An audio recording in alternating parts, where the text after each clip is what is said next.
নমস্কাৰ অসমবাসী ৰাইজ। মই এইকেইদিন ভিডিঅ' বনাব পৰা নাছিলোঁ কাৰণ মনটো বহুত বেয়া লাগি আছে। এই ডাঙৰ জেঠালজন যিহেতু প্ৰেছাৰ ষ্ট্ৰক হৈছিলে, ঢুকালে আজি প্ৰায় 6 দিন হৈছে। গতিকে আজি আকৌ বোলো ৰাইজক অকণমান বনাওঁ দেখাওঁ।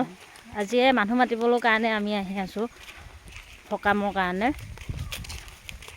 আহি আছোঁ, ইমান মনটো ভাল নহয়, গতিকে ভিডিঅ' বনোৱা নাছিলোঁ। যিহেতু পৰিয়ালৰ জ্যেষ্ঠজন ঢুকাইছে, গতিকে এতিয়া কি কৰিম, যোৱাজনটো যাবই আৰু যেতিয়া যি আছে। গতিকে এটা কথাই ভাবি পাইছোঁ যে মানুহে জীয়াই থকা দিনকেইটাতহে মানে সকলো মোৰ হৈ থাকে বা সকলো মোৰ ঘৰ দুৱাৰ পৰা দি সকলো, কিন্তু চকু মুদাৰ লগতে কোনো একো নাই, সেইটোৱে ভাবি পাইছোঁ আৰু।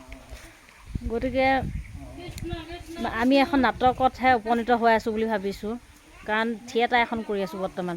কেতিয়া কি চকু মুদিম অৱশ্যে কোনো নাজানে, মোৰ কেতিয়া কোন মুহূৰ্তত মোৰ কোনো গম নাপায়।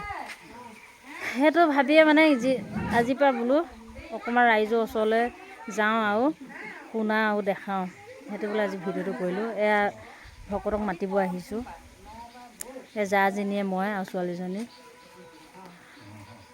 নমস্কাৰ অসমবাসী ৰাইজ, ইয়াকে মই কৈ ৰাখিলোঁ।